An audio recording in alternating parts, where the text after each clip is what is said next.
From CBS News Bay Area, this is the Morning Edition. An East Bay neighborhood is on alert this morning following a chemical spill. The latest warnings and what you need to know to stay safe. When I come to this space, I leave everything out there. It's a safe space, making sure our young children have a place to go. This morning, you'll meet a woman finding a unique way to heal. Plus, focus on winning Game 5 and take it from there. When you play Golden State, you don't have an opportunity to relax. I'm not worried about us going in there comfortable. All right, take it game by game. Justin, we know this. It is a pivotal Game 5 tonight. The Warriors have to win in order to stay in this series against the Lakers. Coming up, how is the team feeling? Can they feel like they can do this? You'll hear from head coach Steve Kerr coming up. All right, Jocelyn, looking forward to that. A lot to get to this morning. Thanks for joining us. I'm Justin Andrews. But let's start with First Alert meteorologist Jessica Birch, who's got a sunny day on tap for us in the Bay.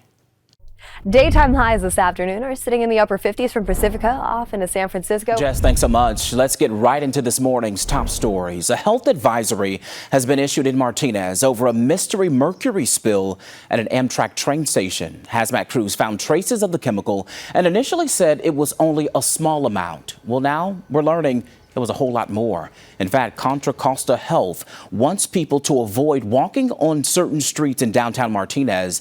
The Amtrak station is closed until further notice, and you should stay away from the parking lot and some nearby streets. To San Francisco now, where there are more calls this morning for District Attorney Brooke Jenkins to release video in the Banco Brown shooting case. The Board of Supervisors unanimously approved a resolution calling for Jenkins to do just that. And Brown supporters showed up at City Hall last night to say that they are not going to stop protesting until the DA releases the video.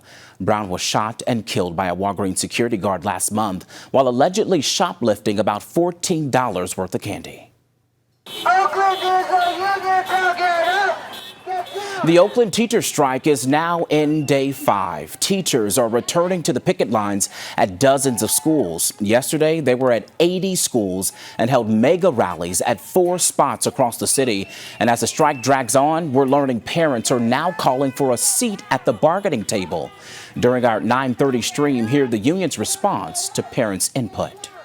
Well, police in Oakland are investigating a shooting near Castlemont High School. Officers tell us 2 people were shot yesterday. They did not confirm whether the 17 and 18-year-old victims were students at the school. Police say it happened just before 5:30 last night on MacArthur, right outside of the school campus. Okay, it's time to talk Warriors now. Tonight's game is do or die and could be the last one of the season at Chase Center. The Dubs are down 1-3 in the series against the Lakers. So Jocelyn, we know she's there at Thrive City, where the Beat the LA chants will be louder than ever. And I'm feeling pretty confident. But all right, Jocelyn, our producer who produced this 9 a.m. hour, yeah, he's a resident of LA, a Lakers fan, Tim Mateo. He wants to know, how are you feeling right now? Wait, first, Justin, you said you were feeling kind of confident, but then I also heard a sigh when you started that sentence. You were like, okay, let's talk Dubs. We can't have that. We can't have any nerves here. You can tell our producer, Tim Mateo here, that we're pretty confident. We know that the Warriors are capable of coming back from this 3-1 deficit here. We've done it before. We've been in this position before. I'm with you, Jocelyn, but all morning you really haven't been confident. I mean, you've been sighing and a little questionable too. So you're trying to come for me. Yes, I have. Yeah, no. Yes, no, I have. No, yes, I have. No, all morning no, long. Yes, I no. have. All morning long, I have. We'll I pull have. the tape. I it's have. okay. But go ahead. Go ahead. You don't sound confident now. You sound stressed. It's all good. I am. We're fine. We're totally good. We're fine. We're chilling. We're fine. Thanks so much, Jocelyn. I appreciate it. But Game 5 is tonight, and the Warriors season could end today. The good news is that the game is at Chase Center, and we know when the Warriors play at home, magic happens. So our Jocelyn Moran highlights the work off the court to make games at Chase Center special on the court. Well, a teacher strike in Oakland stretching into a 5th day this morning. Coming up during our 9:30 stream, the new voices joining negotiations between teachers and the school district. From CBS News Bay Area, this is the Morning Edition. Welcome back. The Oakland teacher strike is now in day 5. Teachers are back on the picket lines at dozens of schools this morning. Oakland is a union, now get up! Get down! Yesterday, they were at 80 schools and held mega rallies at 4 spots across the city. As the strike drags on, it's getting tough for some parents to figure out what to do with their kids. As Katie Nielsen reports, there was only one student who spent the whole day at Emerson Elementary, and his mom is one of many parents who want a seat at the bargaining table. Well, the only way to get parents to the negotiating table is if both sides agree. The union told us it's on board with the idea, but haven't heard back from the district. More calls this morning for District Attorney Brooke Jenkins to release video in the Banko Brown shooting case. The San Francisco Board of Supervisors unanimously approved a resolution calling for Jenkins to do just that. And Brown supporters turned up to City Hall last night to say they are not going to stop protesting until the DA releases the footage.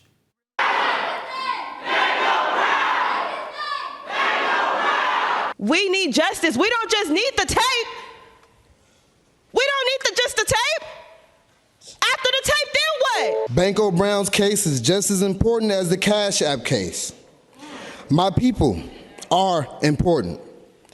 My people are important. I want to remind you how we got to this point. Brown was shot and killed by a Walgreens security guard last month while allegedly shoplifting. Jenkins initially said charges would not be filed against the security guard, but later said charges could still be filed. Some view Jenkins' comments as an about-face. Meanwhile, the Board of Supervisors is also calling on Walgreens to release any video it has and pointed out the board has the power to subpoena Walgreens to get it. And one supervisor is calling for new limits on when security guards can draw their guns. Dean Preston is introducing legislation that will stop security guards from pulling their guns just to protect property. They'd still be able to draw their guns if someone poses a threat to someone's safety. I really would reject the idea that, businesses can't survive unless their security guards are empowered to shoot people for shoplifting. I mean, that's a very extremist position, and I don't think it bears any, reality. Preston says the proposal would bring the city in line with state law and says he's working with the city attorney on drafting language. I didn't know that it was going to affect us this bad. Everything's gone. It's been a pretty tough year for the community of Pajaro here in California. The thousands of people putting their lives on hold after those devastating floods. Thanks for watching us. The news continues streaming on CBS News Bay Area.